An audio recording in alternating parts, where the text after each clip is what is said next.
Hello everyone. Welcome to today's episode of Current Affairs Weekly Quiz.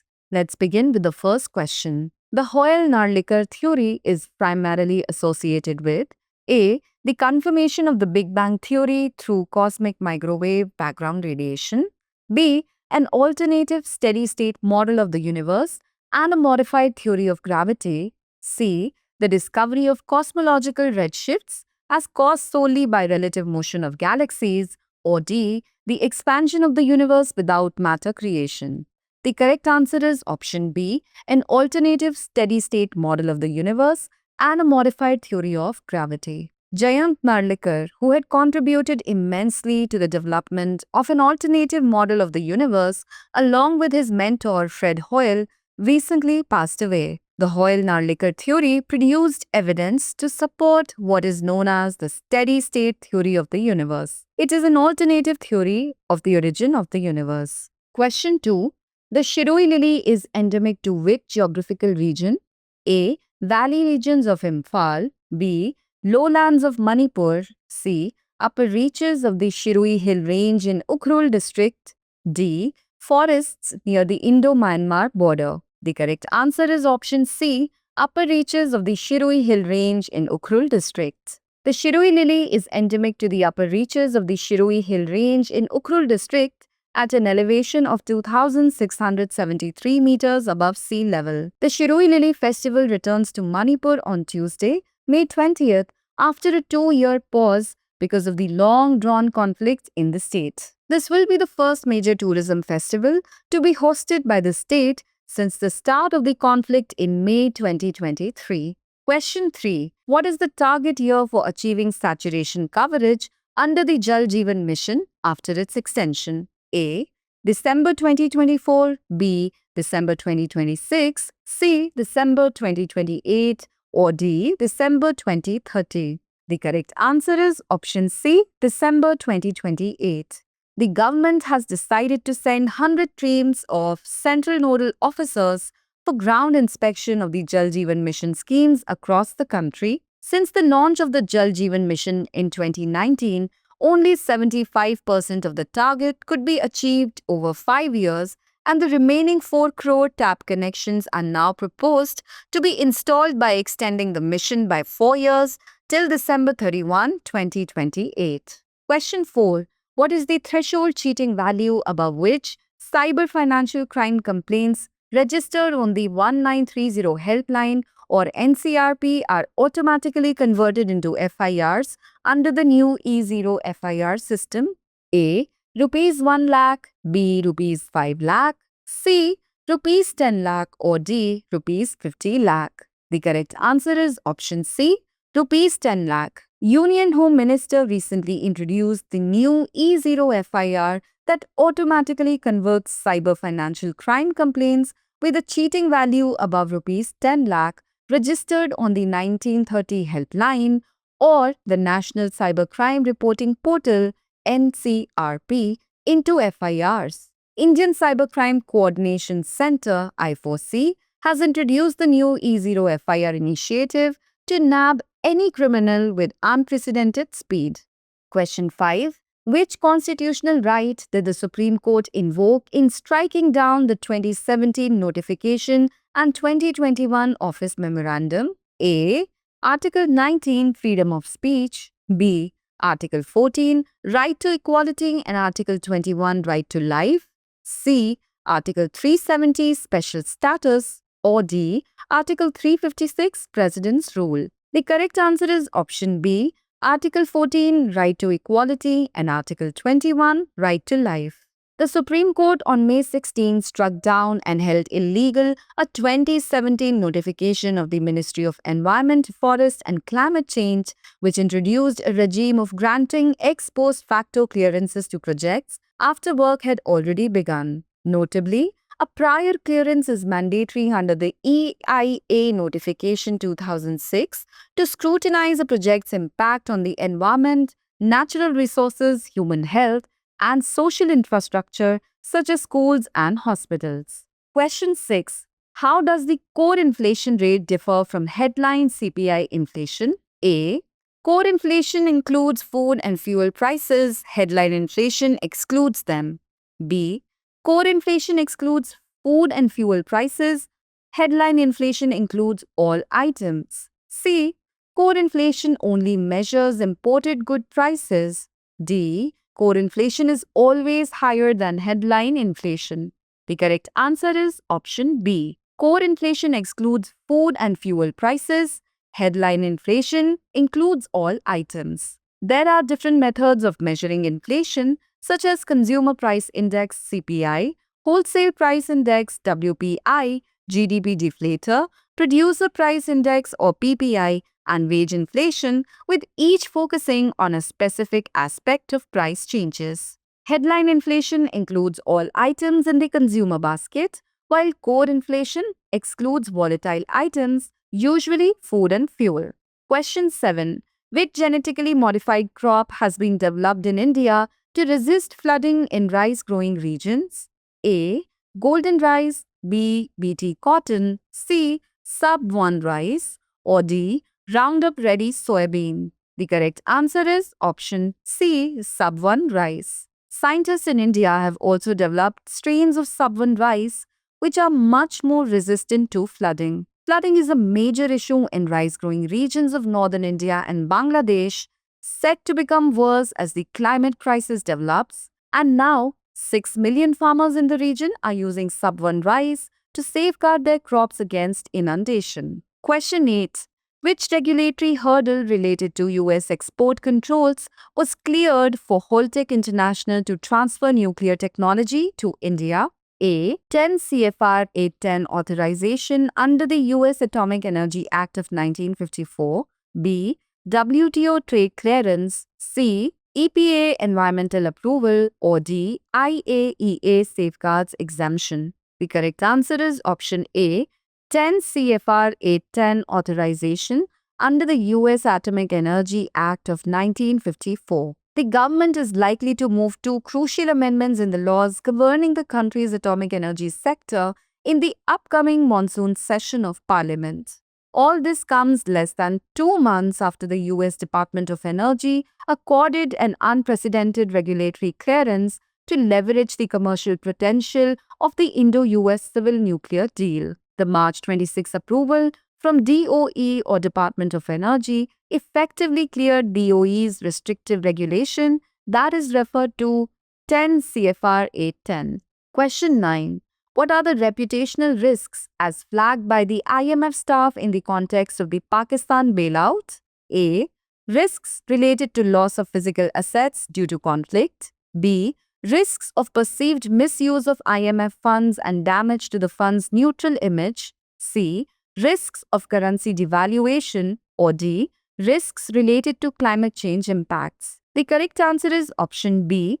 Risks of perceived misuse of IMF funds and damage to the fund's neutral image. The International Monetary Fund (IMF) had flagged reputational risks over perceived misuse of its lending and the increase in enterprise risks due to rising tensions with India. India had abstained from voting in the board meeting as it raised concerns over the efficacy of IMF programs for Pakistan, given its poor track record and also the possibility of misuse of debt financing funds for state-sponsored cross-border terrorism. Question 10. Which of the following best describes a sun-synchronous orbit? A. An orbit where a satellite remains fixed over one point on Earth's equator. B. An orbit in which the satellite passes over the same location at the same local solar time daily. C. An orbit that crosses the equator only once per day. Or D. An orbit used exclusively for interplanetary missions. The correct answer is option B. An orbit in which the satellite passes over the same location at the same local solar time daily. In a rare failure, India's main rocket PSLV developed problems a few minutes after takeoff and failed to place Earth observation satellite EOS-09 into the intended orbit. This was the 101st mission launched by ISRO and the 63rd one using the PSLV rocket, which is the most successful launch vehicle developed by India's space agency. A sun-synchronous polar orbit, meaning the satellite was to pass over a given place at the same time every day. Question 11. Which of the following statements about Article 143 is true? A. The President can seek the Supreme Court's opinion on questions of law or fact, including hypothetical questions. B. The Supreme Court can use Article 143 to overrule its previous final judgments. C. The opinion given under Article 143 is binding on Parliament. Or D. The advisory jurisdiction under Article 143 is used only in emergency situations. The correct answer is option A. The President can seek the Supreme Court's opinion on questions of law or fact, including hypothetical questions. Article 143 relates to the Supreme Court's advisory jurisdiction. An advisory cannot overturn a verdict that has attained finality. A question under Article 143 may be referred if it has arisen or is likely to arise and which is of such a nature and of such public importance that it is expedient to obtain the opinion of the Supreme Court. Article 145(3) requires any such reference to be heard by 5 judges, after which the SC returns the reference to the President with the majority opinion. Question 12. Which facility aiding Bangladesh's export cargo transit through India was recently terminated by New Delhi? A. Duty-free export zone. B. Transshipment facility. C. Special Economic Zone or SEZ. Or D. Export Promotion Council. The correct answer is option B. Transshipment facility. With Bangladesh set to graduate from the United Nations Least Developed Country or LDC category in November 2026, the country has begun a sharp economic pivot away from New Delhi towards Beijing, thereby staining trade ties with India. Political and economic tensions between India and its largest trade partner in South Asia are growing as the Union government on Saturday decided to impose a number of import restrictions on goods from Bangladesh. Question 13. How has the Red Sea crisis affected liquefied natural gas or LNG flows through the Suez Canal? A. LNG flows increased steadily through the Suez Canal. B. LNG flows via the Suez Canal plummeted significantly in 2024 compared to previous years. C. LNG flows remained unaffected. Or D. LNG flows shifted entirely to pipelines. The correct answer is option B. LNG flows via the Suez Canal plummeted significantly in 2024 compared to previous years. The Suez Canal accounts for nearly 12 to 15% of global trade, according to IMF data. Nearly 30% of global container traffic flowed through the Suez Canal before the Houthi attacks began. It is also a key passage for 8 to 9% of global energy flows. The Red Sea crisis has also hit liquefied natural gas flows via Suez Canal, which plummeted to 4.15 million tons in 2024 from 32.36 million tons in 2023. Question 14. Which organization collaborated with the NCW to launch the Yashoda AI Literacy Drive? A. Niti Aayog. B. Future Shift Labs or FSL. C. Ministry of Electronics and IT. Or D. Indian Space Research Organization or ISRO. The correct answer is option B. Future Shift Labs or FSL. First of its kind AI literacy drive for women, Yashoda AI is a sole initiative of the National Commission for Women, NCW, in collaboration with Future Shift Labs or FSL. Led by the National Commission for Women, NCW, the Yashoda AI Abhiyan stands as India's pioneering nationwide effort to empower women, especially from rural and semi-urban communities, with essential skills in artificial intelligence, cybersecurity, and digital safety. Question 15. What is the maximum operational range of China's new UAV Jiutian? A. 2,000 kilometers. B. 5,000 kilometers. C. 7,000 kilometers. Or D. 10,000 kilometers. The correct answer is option C. 7,000 kilometers. China's cutting-edge unmanned aerial vehicle UAV, dubbed Jiutian or High Sky, is preparing to embark on its first mission before the end of June marking a significant milestone in the country's growing drone warfare capabilities. With a wingspan of 25 meters and a maximum takeoff weight of 16 tons, the jet-powered UAV can ascend to 15,000 meters, approximately 50,000 feet, and boasts an operational range of 7,000 kilometers. Question 16. What are the names of the two new research hubs inaugurated at the National Center for Polar and Ocean Research NCPOR in Goa? A. Ocean Bhavan and Ice Bhavan. B. Sagar Bhavan and Polar Bhavan. C. Marine Bhavan and Arctic Bhavan. Or D. NCPOR Headquarters and Climate Center. The correct answer is option B. Sagar Bhavan and Polar Bhavan. Union Minister inaugurated Sagar Bhavan and Polar Bhavan at the National Center for Polar and Ocean Research NCPOR in Goa. These are the first of their kind integrated facilities in India and among the few such infrastructures globally dedicated to polar and ocean research. Question 17. What is the primary objective of Operation Olivia launched by the Indian Coast Guard? A. To monitor fishing activities in the Arabian Sea. B. To protect olive ridley turtles during the breeding and nesting season along the Odisha coast. C. To prevent oil spills in the Bay of Bengal. Or D. To promote tourism at Gahir Matha beach. The correct answer is option B. To protect olive ridley turtles during their breeding and nesting season along the Odisha coast.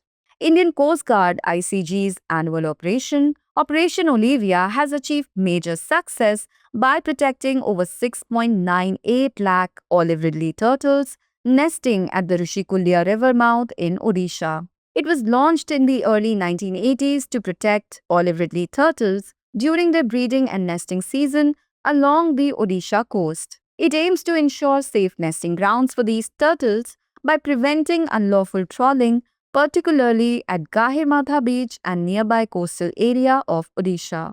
Question 18. Which initiative launched during the 2023 G20 summit aims to advance cooperation in the biofuel sector? A. International Solar Alliance. B. Global Biofuels Alliance. C. Paris Climate Agreement. Or D. Green Climate Fund. The correct answer is option B.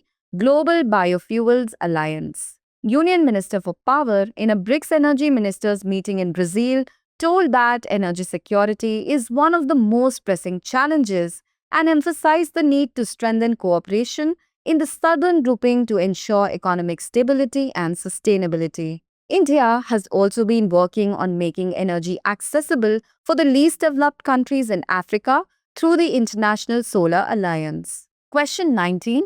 Who was appointed as the chairman of the Union Public Service Commission UPSC in May 2025? A. Raj Shukla. B. Ajay Kumar. C. Nitin Gadkari. Or D. Manohar Lal. The correct answer is option B. Ajay Kumar. Former Defence Secretary Ajay Kumar appointed UPSC chairman.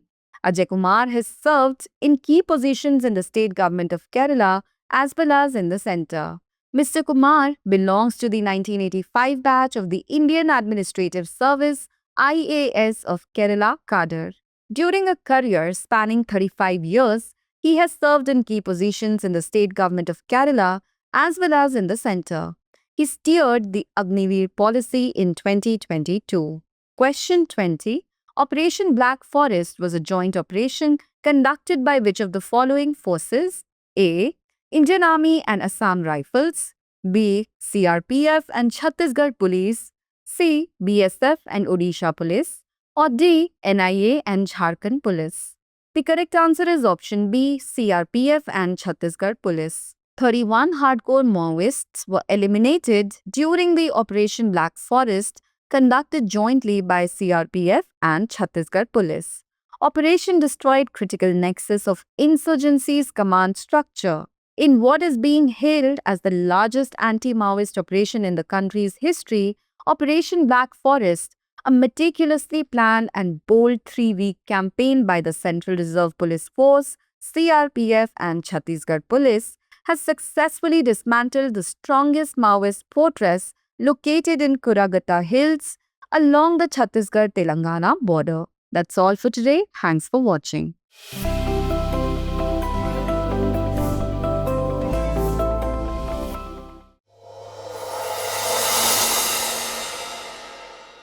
For more informative content, like, share and subscribe, and do not forget to press the bell icon to get the notifications.